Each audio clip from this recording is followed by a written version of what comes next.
Hello guys, welcome back to back my YouTube channel. दोस्तों, स्वागत है आज की एक अगली वीडियो में। दोस्तों, सीडीपी के आज हम 30 क्वेश्चन को कवर करेंगे।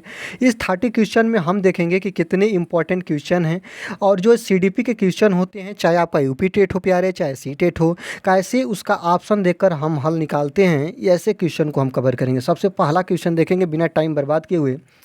भाषा विकास के लिए कौन सी अवस्था सबसे संवेदनशील मानी जाती है? बालक हो या मनुष्य हो, कोई भी व्यक्ति हो, उसके भाषा विकास की कौन सी अवस्था है, कौन सी एज है जो संवेदनशील मानी जाती है? याद रखिएगा, जो शैशवावस्था है ये तो 0 से 2 वर्ष की होती है। इसमें बालक जो होता है वह किड़किड़ाना, रोना, ऐसे गुंजन कार्य करता है, तो ये शैशवावस्था तो होगा नहीं। किशोरावस्था जो होती है दोस्तों, मनुष्य की किशोरावस्था 12 से लेकर 18 वर्ष होती है। इसमें जो बालक होता है उसके भाषा विकास हो चुका होता है, बालक भाषा बोलने लगता है। और प्रौढ़ावस्था जो होती है वह 18 वर्ष की बाद की अवस्था होती है, तो इससे पहले ही बालक सीख जाता है किशोरावस्था में। और शैशवावस्था में नई बालक कुछ भी नहीं बोल पाता है, केवल टू केवल रोना, हंसना, ऐसी क्रियाओं को करता है। इस आधार पर आप कह सकते हैं कि जो प्रारंभिक बचपन होता है या बालक के भाषा सीखने का, यही जो होता है, यह संवेदनशील कार्य होता है। ऑप्शन नंबर ये आपका करेक्ट आंसर हो जाएगा। आगे देखिएगा, किशोर मानव विज्ञान का पिता किसे कहा जाता है? तो किशोर मानव विज्ञान का पिता जो स्टेनले हॉल है, कौन है दोस्तों? Option number B. बुद्धि लब्धि का यही सूत्र भी दिए हैं, ये भी बात को याद रखिएगा। बच्चे के बारे में, जो बच्चा है, बच्चे के बारे में सबसे ज़्यादा अध्ययन करने वाले व्यक्ति हैं, मनोवैज्ञानिक हैं स्टेनले हॉल, जो कि बताते हैं कि किशोर मनोविज्ञान का पिता इन्हीं को कहा जाता है। यह बुद्धि लब्धि का परीक्षण करते हैं, बहुत सारे बच्चों के ऊपर परीक्षण करते हैं। आगे देखते हैं, अगला है कि एक बालक की संज्ञानात्मक शक्तियाँ के बारे में कहा है प्यारे, जैसे कल्पना शक्ति, बुद्धि और निर्णय लेने की क्षमता आदि का संबंध बालक के किस अवस्था से है प्यारे? तो जब इसको आप लोग देखेंगे तो एक बालक है, संज्ञानात्मक विकास की बात कर रहा है। जो बच्चे होंगे 50% बच्चे, क्या पूरे 90% ही मान लूँ तो ये गलत नहीं होगा, सभी बच्चे सर्वांगीण विकास की तरफ जाएंगे, लेकिन ये ऑप्शन क्या है? गलत है। मानसिक संज्ञानात्मक विकास किससे संबंधित होता है प्यारे? मानसिक विकास से होता है। ऑप्शन नंबर डी आपका करेक्ट आंसर हो जाएगा। इस आधार पर समझिएगा कैसे प्रश्न बच्चों को फंसाते हैं। आगे देखिएगा, निम्न में से किस अवस्था में सखी भाव और सखा भाव दिखाई पड़ता है? तो जो बच्चे होते हैं मित्रता का भाव किस अवस्था में कर लेते हैं? तो याद रखिएगा, मित्रता का भाव बच्चों में बाल विकास में, बाल्य अवस्था में स्थापित हो जाता है। यह जो होती है वो 5 से लेकर 12 तक होती है, इस बात को याद रखिएगा। इसी अवस्था को गैंग अवस्था, टोली अवस्था भी कहते हैं। तो आपको समझ में आ जाएगा, जो बच्चे होते हैं जब मित्रता का भाव रखते हैं तो टोली में रहना पसंद करते हैं, इस बात को याद रखिएगा। आगे देखते हैं, प्रतिभाशाली डॉट डॉट शिक्षार्थी है। प्रतिभाशाली शिक्षार्थी कौन है? जो बहुमुखी है वह है कि जिसके अंदर अपसारी चिंतन है, वह है कि बहुत परिश्रमी वाला बालक जो है वह प्रतिभाशाली है, कि अभिसारी चिंतक वाला बालक है जो कि है। याद रखिएगा, जो बच्चा अपसारी चिंतन करता हो दोस्तों, ऑप्शन नंबर बी, एक चीज़ों को अलग अलग तरीके से सोचता हो, एक चीज़ पर अलग अलग तरीके से सोचने की उसके अंदर क्षमता हो, गुण हो, तो उसी को बोलते हैं प्रतिभाशाली शिक्षार्थी, प्रतिभाशाली विद्यार्थी। याद रखिएगा, ऑप्शन नंबर बी आपका सही हो जाएगा। जो बच्चे के अंदर अलग अलग तरीके से एक विषय पर अलग अलग तरीके से उसके पास सोचने की क्षमता हो। आगे देखिएगा, प्रयास व त्रुटि में सबसे महत्वपूर्ण क्या है? याद रखिएगा, प्रयास और त्रुटि। त्रुटि का कहता है बच्चा को कभी भी त्रुटि करता है बच्चा तो उसको गलत नहीं लेना है। त्रुटि सीखने का एक साधन है, इस बात को याद रखिएगा, और प्रयास भी एक सीखने का साधन है। तो जो याद रखिएगा, प्रयास व त्रुटि में सबसे महत्वपूर्ण क्या है? तो जब इसको आप कवर करेंगे तो प्रयास, याद रखिएगा, प्रयास करने से बच्चा सीखता है, त्रुटि करने से भी बच्चा सीखता है। तो प्रयास व त्रुटि कहाँ से स्टार्ट होती है? तो अभ्यास से स्टार्ट होती है। याद रखिएगा, जितना आप अभ्यास करिएगा उतना आपका प्रयास व त्रुटि एक दूसरे के अनुपूरक होती हैं, उसमें बदलाव आएगा। वाद विवाद तो ऐसे कुछ होता नहीं है दोस्तों, प्रेरणा से बात है नहीं, लक्ष्य रखना नहीं, इसलिए प्रयास व त्रुटि सबसे महत्वपूर्ण क्या है? तो अभ्यास है। ऑप्शन नंबर डी आपका करेक्ट आंसर हो जाएगा। आगे देखेंगे, स्टेनले हॉल के अनुसार अधिक तनाव और तूफान की अवस्था किसे कहते हैं? तो याद रखिएगा, मैं बताया भी हूँ, काफ़ी अच्छे मनोवैज्ञानिक हैं जो बच्चों में काफ़ी अधिक से अधिक इन्होंने शोध किया है बच्चों के ऊपर। तो स्टेनले हॉल जो हैं वह कहते हैं कि तनाव और तूफान, याद रखिएगा, तनाव और तूफान की जो अवस्था है वह किशोरावस्था है। यह अवस्था में बालक जो होता है वह कुछ करने की उसके अंदर क्षमता होती है। क्रिमिनल की अवस्था, या जैसे मुकदमे की अवस्था इसे कहा जाता है ऑप्शन नंबर सी को, किशोरावस्था को। और स्टेनले हॉल ने बताया कि इस समय बच्चा जो होता है वो तनाव और तूफान में अपने आप को महसूस करता है, अपनी पहचान बनाना चाहता है। पहचान बनाना मतलब समाज में एक अलग पहचान देना चाहता है अपनी। अधिगम का सबसे उपयुक्त कार्य क्या है? अधिगम का मतलब सीखना, ठीक ना।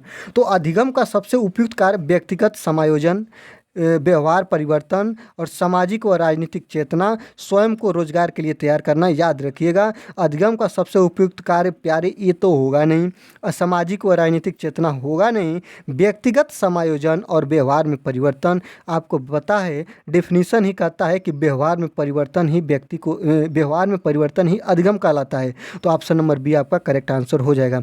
ये भी गलत नहीं है दोस्तों, लेकिन उतना पॉजिटिव नहीं है जितना कि पॉजिटिव बी ऑप्शन है। तो इसलिए ऑप्शन नंबर बी आपका करेक्ट आंसर हो जाएगा। ठीक, आगे देखते हैं। इस अवस्था को मिथ्या परिपक्वता का समय भी कहा जाता है। याद रखिएगा, झूठ बोलना, मिथ्या का मतलब होता है प्यारे झूठ बोलना। कौन सी अवस्था है जिसमें बालक झूठ बोलता है? तो याद रखिएगा, शैशवावस्था, प्रौढ़ावस्था, बाल्यावस्था, किशोरावस्था। किशोरावस्था में बालक झूठ नहीं बोलता दोस्तों। आगे देखिएगा, प्रौढ़ावस्था में बोलता नहीं। शैशवावस्था और बाल्यावस्था दो बची है। शैशवावस्था में बालक बोलता ही नहीं है, इसमें तो बालक जो होता है रोना, किलकिलाना, हंसना, ऐसी क्रिया को करता है। 0 से 2 वर्ष का बालक जो होता है वो झूठ कैसे बोलेगा? वो दूसरे पर आश्रित होता है, सभी नृत्य कार्य उसके माता पिता करते हैं। तो इसलिए जो होगा मिथ्या परिपक्वता की अवस्था बाल्य अवस्था होती है, इसमें बालक झूठी झूठी बातें करना अच्छा लगता है उसको। याद रखिएगा। आगे देखते हैं, एक सजीव कक्षा स्थिति में निम्नलिखित में से सबसे अधिक संभावित है। कभी कभार हंसी का शोर, पूर्ण रूप से शांति। याद रखिएगा, कभी भी कक्षा में पूर्ण रूप से शांति नहीं रखना है दोस्तों, यह एक सक्सेस कक्षा की पहचान नहीं है। कभी कभार हंसी या शोर, ये भी नहीं है दोस्तों। शिक्षक छात्र वार्ता, विद्यार्थियों के बीच तेज आवाज़ में वार्तालाप। तेज आवाज़ में वार्तालाप नहीं करना है दोस्तों। जो सजीव एवं सबसे अधिक संभावित महत्वपूर्ण अच्छी क्लास उसे माने जाएगा जिसमें शिक्षक और छात्र अधिक से अधिक एक्टिव रहें और एक दूसरे से वार्ता करें, मतलब बात करें दोस्तों। देखिए, ऑप्शन देखना है आपको। ऑप्शन वो देखिए कि जो बालक सबसे ज़्यादा किस में एक्टिव रह रहा है वही आपका सही होगा। आगे देखते हैं, आपकी कक्षा के कुछ विद्यार्थी अति मेधावी भी हैं। आप में से आप किस तरह उन्हें पढ़ाएंगे? याद रखिएगा, आप एक कक्षा के शिक्षक हैं और उस क्लास में मेधावी बच्चे बैठे हुए हैं, तो उनको आप कैसे पढ़ाएंगे जब वे चाहें? ऐसा तो होगा नहीं। कक्षा के साथ और समृद्धिकरण कार्यक्रमों के द्वारा और उच्च कक्षा के साथ। याद रखिएगा, उच्च कक्षा के साथ पढ़ाने का कोई उसमें है ही नहीं। समृद्धिकरण कार्यक्रमों के द्वारा आप पढ़ाएंगे। समृद्धिकरण कार्यक्रम का मतलब होता है कि हर परिस्थिति में बच्चा के साथ रहना। याद रखिएगा, बच्चे को हर परिस्थिति, जैसे उपकरण जो आपके जितने भी जो भी कुछ रहेगा, इसमें आप लोग देखिएगा समृद्धि कार्यक्रमों के द्वारा मतलब एक प्रैक्टिकली तरीके से बच्चे को पढ़ाना। जो मेधावी बच्चे होते हैं उनके लिए इम्पोर्टेंट होता है। आगे देखिएगा, प्रकृति पोषण विवाद निम्नलिखित में से किससे संबंधित है? तो प्रकृति पोषण विवाद निम्नलिखित में से किससे संबंधित है? वातावरण एवं पालन पोषण, व्यवहार एवं वातावरण, वातावरण एवं जीव विज्ञान, अनुवांशिकी और वातावरण। ऑप्शन नंबर डी देखिएगा, काफ़ी इंपॉर्टेंट। सभी देखिएगा, ये जो तीनों के ऑप्शन है ये गलत नहीं है, लेकिन इन प्रश्नों इन ऑप्शनों की अपेक्षा ऑप्शन नंबर डी है कि सभी प्रश्न इसमें समाहित हैं। ये बात को याद रखिएगा। जो जीव विज्ञान है यह जो है अनुवांशिकता से आधारित है और वातावरण सभी में है प्यारे। याद रखिएगा, सभी में वातावरण है। तो इसलिए ऑप्शन नंबर डी के साथ जाइएगा। इसमें ये होता है ना कि सबसे अच्छा ऑप्शन कौन है उसी को आप लोग मानिए, तो वो अच्छा आपका आंसर निकल कर आता है। आगे देखिएगा, जोन ऑफ प्रॉक्सिमल डेवलपमेंट जिसको जेडीपी बोला जाता है का प्रत्यय दिया किस वैज्ञानिक ने दिया है? तो याद रखिएगा, यह वाइगोत्स्की द्वारा दिया गया है। और वाइगोत्स्की साहब का काफ़ी इम्पोर्टेंट सामाजिक सांस्कृतिक सिद्धांत जो वाइगोत्स्की द्वारा दिया गया है, काफ़ी इम्पोर्टेंट ये भी है, इसको भी कवर करेंगे। आगे देखेंगे, फ्रोबेल ने निम्नलिखित में से किस खेल पर प्रमुख बल दिया? याद रखिएगा, जो फ्रोबेल एक महान वैज्ञानिक हैं जो किंडरगार्टन विधि का खोज किए थे, बच्चे को खेल खेल में शिक्षा देना। तो यह कौन सी खेल? सभी बच्चे 99% बच्चे डी के साथ चले जाएंगे, याद रखिएगा, लेकिन डी नहीं है प्यारे। जब इनका आप लेख पढ़ेंगे तो गेंद का खेल इन्होंने इम्पोर्टेंट किया है, गेंद के खेल को इन्होंने प्राथमिकता दिया है, इस बात को याद रखिएगा। आगे देखते हैं, कोहलबर्ग जो कोहल वर्ग हैं, कोहल वर्ग नैतिक सिद्धांत दिए हैं, नैतिकता का सिद्धांत दिए हैं। तो कोहलर वर्ग के अनुसार नैतिक विकास के सिद्धांत में निम्नलिखित में से कौन सा एक स्तर नहीं है, इस बात को बताना है। देखिएगा, पूर्व पारंपरिक इनका स्तर है, पारंपरिक भी है और पश्च पारंपरिक भी है। लेकिन जो संवेदीगामक जो ये है, संवेदीगामक, यह पियाजे की खोज है। यह पियाजे का यह जो है, यह पियाजे ने यह नियम दिया था। याद रखिएगा, संवेदीगामक जो अवस्था होती है वह 0 से 2 वर्ष होती है। यह पियाजे का यह वर्णन दिया गया है। और संज्ञानात्मक व्यवस्था में आप लोग देखेंगे, संज्ञानात्मक में 4 अवस्था है, जिसमें संवेदीगामक भी एक अवस्था है। इस बात को याद रखिएगा, यही नहीं है, तो इसलिए ऑप्शन नंबर सी आपका हो जाएगा। ठीक, आगे देखते हैं। एक प्रभावी शिक्षक वह है जो कर सकता है। प्रभावी शिक्षक आप किसे मानिएगा? उसकी कक्षा पर नियंत्रण, ये बात देखिए। अगला है कम समय में अधिक सूचना देना, विद्यार्थियों को सीखने के लिए अभिप्रेरित करना और दंत कार्य को ध्यानपूर्वक जांचना। तो एक प्रतिभाशाली शिक्षक वह शिक्षक होता है कि जो विद्यार्थियों को सीखने के लिए अभिप्रेरित करे। बच्चा कहाँ पे एक्टिव है? ऑप्शन नंबर सी में सबसे ज़्यादा एक्टिव है, इसलिए ऑप्शन नंबर सी आपका करेक्ट आंसर हो जाएगा। ऑपरेशन ब्लैक बोर्ड का परिणाम था, जो कब लाया गया? तो ऑपरेशन ब्लैक बोर्ड का परिणाम याद रखिएगा दोस्तों, 1986 में लाया गया। मतलब इसका है कायाकल्प, विद्यालय की कायाकल्प को बदलना, इसका मुख्य अर्थ यही था। इस बात को याद रखिएगा। आगे देखते हैं। किशोरावस्था की अवधि अभी बताए हैं 12 से 18 वर्ष। ऑप्शन नंबर 3 आपका करेक्ट आंसर हो जाएगा, इस बात को भी याद रखिएगा। आगे देखते हैं, बाल विकास को सर्वाधिक प्रेरित करने वाले प्रमुख घटक कौन हैं? खेल का मैदान, बड़ा भवन, यौन परिपक्वता, प्रखर बुद्धि। तो बाल विकास को याद रखिएगा, बालक जो होता है वह खेलने के प्रति बहुत अपना एक्टिविटी दर्शाता है। इसी आधार पर आप लोगों के फ्रेबल नामक मनोवैज्ञानिक ने खेल खेल में शिक्षा का वर्णन कर दिया और किंडरगार्टन विधि का इन्होंने खोज कर दिया। तो याद रखिएगा, बाल विकास को सर्वाधिक प्रेरित करने वाला बड़ा भवन भी होगा, यौन परिपक्वता होगा, प्रखर बुद्धि वाला बच्चा होगा, लेकिन खेल का मैदान जो देखिएगा, इसमें बालक जो है काफ़ी अच्छा तरीका से एक्टिव। देखिए, प्रश्नों में से आंसर आपको निकालना है, तो आपको ये देखना है कि बच्चा कहाँ पे बहुत ज़्यादा एक्टिव हो रहा है। और बच्चा किसको मानना है? अपने को बच्चा मान लीजिए, आप ही अपने को मानिए। आप कहाँ पे एक्टिव ज़्यादा रहेंगे, वही ऑप्शन प्यारे सही हो जाएगा। इस बात को याद रखिएगा। रिक्वेस्ट आपसे रहेगा, वीडियो को ज़रूर लाइक कर लीजिए। चैनल पे नए हैं तो चैनल को सब्सक्राइब करिए, परिवार का हिस्सा बनिए, जिससे एक अलग कारवां बने। आगे देखिएगा, क्वेश्चन नंबर 20, बाल अध्ययन का पिता कौन है? याद रखिएगा, बाल अध्ययन का पिता किसे कहा जाता है? तो मैं अभी बताया हूँ, स्टेनले हॉल को कहा जाता है, जो कि बुद्धि लब्धि का सूत्र भी दिए थे। काफ़ी बच्चों पर इन्होंने शोध किया है। किसके अनुसार सीखने का आदर्श काल शैशवावस्था है? तो आदर्श काल मतलब सीखने का आदर्श काल, इसी में बच्चा का शुरुआत होता है, नींव पड़ता है, बच्चा अपनी पहचान बनाता है।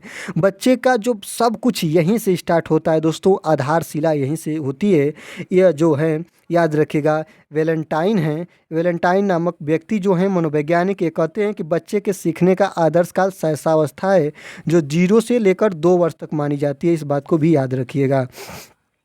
आगे देखते हैं, 20वीं शताब्दी को बालक की शताब्दी किसने कहा है? तो 20वीं शताब्दी को बालक की शताब्दी क्रो एंड क्रो साहब मनोवैज्ञानिक हैं जिन्होंने कहा है। ये पूछा है कई बार, इसलिए मैंने इस प्रश्न को समेटा। आगे देखते हैं कि बाल्य अवस्था में व्यक्तित्व होता है। तो बाल अवस्था में जो व्यक्तित्व होता है वह कैसा होता है? उभयमुखी, अंतर्मुखी, बहिमुखी, उपयुक्त सभी। तो याद रखिएगा, जो बाल्य अवस्था में व्यक्तित्व होता है बालक का, वह बहिमुखी होता है। याद रखिएगा, बहिमुखी याद रख लो दोस्तों, ये पढ़ने वाली चीज़ें हैं, इसको आप अपने माइंड में कंसेप्ट तरीके से अध्ययन करिएगा। अधिगम जिसके बिना संभव नहीं है, कौन है जिसके बिना अधिगम संभव नहीं है? शिक्षक, प्रेरणा, पाठ्य पुस्तक, निर्देशन। याद रखिएगा, मैं सबसे निचले ऑप्शन से बात करूं तो जो निर्देशन है, निर्देशन अगर बालक को न मिले तभी भी बालक स्वयं अध्ययन से पढ़ सकता है। तो संभव नहीं है कि अधिगम किसके बिना संभव नहीं है, ये बातें बताना है। पाठ्य पुस्तक अगर बच्चे को आप बुक न दीजिए तभी भी बच्चा कुछ ना कुछ चीज़ें सीख सकता है, अधिगम उसके अंदर हो सकता है। याद रखिएगा, शिक्षक अगर उसके अंदर शिक्षक उसके पास न हो तभी भी बालक बिन शिक्षक के पढ़ सकता है, याद रखिएगा। लेकिन जब बच्चे के अंदर प्रेरणा ही ना हो, बच्चे के अंदर अभिरुचि ही ना हो, तो बच्चा अधिगम कभी नहीं कर सकता है। इसलिए ऑप्शन नंबर दूसरा आपका सही हो जाएगा दोस्तों। अधिगम किसके बिना संभव नहीं है, तो अधिगम प्रेरणा या अभिरुचि के बिना संभव नहीं है। इस बात को याद रखिएगा। अगला क्वेश्चन देखते हैं, अगला क्वेश्चन क्या कहता है। अगला क्वेश्चन है कि सर्वाधिक अधिगम किसके बिना संभव नहीं, तो हो गया। अगला देखते हैं, सर्वाधिक प्रभावी मूल्यांकन पद्धति कौन सी है। सर्वाधिक प्रभावी मूल्यांकन जो पद्धति है, वार्षिक परीक्षा प्रणाली, सेमेस्टर परीक्षा प्रणाली, वस्तुनिष्ठ परीक्षा प्रणाली और सपुस्तक परीक्षा प्रणाली। आप देखिएगा, इसको बताने से पहले मैं बता रहा हूँ, MCQ ऑप्शनल टाइप क्वेश्चन ये जो होते हैं, यह जो सर्वाधिक मूल्यांकन की पद्धति है या प्रभावी है, जितने भी आज के डेट में एग्जाम होते हैं इसी पर आधारित होते हैं प्यारे। ऑप्शन नंबर सी इसलिए करेक्ट आंसर हो जाएगा। आगे देखते हैं, ज्ञान रचनात्मकता सिद्धांत आधारित शिक्षण का आधार है। जो देखिएगा, ज्ञान रचनात्मकता सिद्धांत आधारित शिक्षण का आधार अध्यापक को सुनना है, अध्यापक कथित विषय वस्तु को दोहराना है। याद रखिए, दोहराना तो यह निगेटिव बात है, कभी बच्चे को रटाना ही नहीं है, इसलिए ऑप्शन नंबर दूसरा गलत हो जाएगा। अध्यापक तथा शिक्षार्थी के संबंध है और करके सीखना है। एक बात बताइएगा, मैं कहा हूँ कि CDP पढ़ने से पहले आपको बालक बनना पड़ेगा। आप बालक बन जाइए प्यारे 2 मिनट के लिए। इसके बाद आप चारों ऑप्शन को देखेंगे तो चारों ऑप्शन में आपको मिलेगा बच्चा कहाँ पे ज़्यादा से ज़्यादा एक्टिव है। तो करके सीखना, अगर ऐसी बात आ जाए तो आपको कुछ नहीं पढ़ना, इसलिए ऑप्शन नंबर 4 करेक्ट हो जाएगा। इस वाले पॉइंट में, इस वाले ऑप्शन में बच्चा सबसे ज़्यादा एक्टिव रहेगा, इसलिए ऑप्शन नंबर 4 सही हो जाएगा। एक द्विग भ्रमित किशोर का पथ प्रदर्शन किया जा सकता है। जो एक किशोर मतलब बालक है जिसकी उम्र 12 से 18 वर्ष है और अपने पथ से वह भ्रमित हो गया है, तो उसका पथ प्रदर्शन, उसका मार्गदर्शन या मार्गदर्शक आप किस आधार पर कैसे कर सकते हैं। फटकार लगाकर। बच्चे को कभी डांटना ही नहीं है, इस बात को याद रखिएगा। उसके अच्छे व्यवहार की प्रशंसा करके, उसके दोषों को उजागर करके, लालच देकर, बालक को कभी लालच नहीं देना है, उसके दोषों को बार बार उजागर नहीं करना है प्यारे। इसलिए अगर कोई भ्रमित किशोर अपने मार्ग से, अपने रास्ते से भटक रहा है तो उसके अच्छे व्यवहारों की प्रशंसा करेंगे और करके उसको उस पर लाने की प्रयास करेंगे। वो बालक है, उसको डांटना, मारना, पीटना, फटकारना, अलग बैठाना, ऐसा कुछ नहीं करना है। आगे देखिएगा, व्यक्तिगत विभिन्नताओं का क्षेत्र है। जो व्यक्तिगत विभिन्नताओं का क्षेत्र कौन है, तो इसको जब आप पढ़िएगा तो आपको मिलेगा लिंग भेद, ये भी विभिन्नताओं का देश है, क्षेत्र है, इसमें भी भिन्नता पाई जाती है। जैसे कोई पुरुष है, कोई स्त्री है। शारीरिक संरचना में भी भिन्नता पाई जाती है। मानसिक योग्यता, हर बालक की अलग अलग प्रकार की मानसिक योग्यता होती है, IQ सबका अलग अलग होता है। इसलिए आप कह लीजिए ऑप्शन नंबर डी आपका सही होगा। व्यक्तिगत विभिन्नताओं का क्षेत्र लिंग भेद, शारीरिक संरचना और मानसिक योग्यता तीनों हो जाएगा प्यारे। आगे देखते हैं, जब बालक सीखने के लिए तैयार होता है तब वह जल्दी व प्रभावशाली तरीके से सीखता है। यह सिद्धांत प्रतिपादित किया था, तो यह थार्नडाइक का सिद्धांत है। थार्नडाइक साहब कहते हैं कि बालक जब एक्टिव रहेगा तो सीखेगा, नहीं तो आप कितना भी मेहनत कर लो बालक को नहीं सिखा सकते। उसको अच्छी किताबें ला दो, अच्छा शिक्षक ला दो, अच्छा उसे पाठ्यक्रम दे दो, कुछ भी कर दो, अगर बच्चे के अंदर अभिरुचि नहीं है, प्रेरणा नहीं है, बच्चा अपने अंदर से उत्साहित नहीं है, तो बच्चा नहीं सीख पाएगा। यह बात थार्नडाइक द्वारा कही गई है, याद रखिएगा। आगे देखते हैं, सामाजिक नियमों व कानूनों के विरुद्ध व्यवहार करने वाला बालक कहलाता है। याद रखिएगा, सामाजिक नियमों, सोशलाइजेशन की बात कहे, जैसे समाज में नियम जो हैं, जो कानून हैं, उनके विरुद्ध व्यवहार करने वाला जो बालक है वह कहलाता है बाल अपराधी। याद रखिएगा, वह बालक जो बाल अपराधी कहलाता है, मतलब जिसकी उम्र 18 वर्ष से कम है और जो समाज में झगड़ा करे, समाज में में अलग प्रकार की समाज के नियमों के विरुद्ध कार्य करे, जिसका व्यवहार गलत हो, कानून को अपने हाथ में लेता हो, कानून के प्रति वह दुर्चार की भावना रखता हो, उसे हम बाल अपराधी बोलते हैं। ऑप्शन नंबर डी आपका करेक्ट आंसर हो जाएगा। प्यारे, आज की वीडियो में 30-30 क्वेश्चन सुपर क्वेश्चन हमने देखा। ये सभी विगत परीक्षाओं में बने हुए क्वेश्चन हैं, कैसे आंसर को निकालते हैं आप लोगों को मैंने बताया। तो आज की वीडियो में बस इतना ही, मिलते हैं अगले वीडियो में। वीडियो को आप लाइक करिए, चैनल पर नए हैं सब्सक्राइब करके आप टीम का हिस्सा बनिए, और तब तक के लिए धन्यवाद। मिलते हैं अगले वीडियो में, अपना ख्याल रखिए।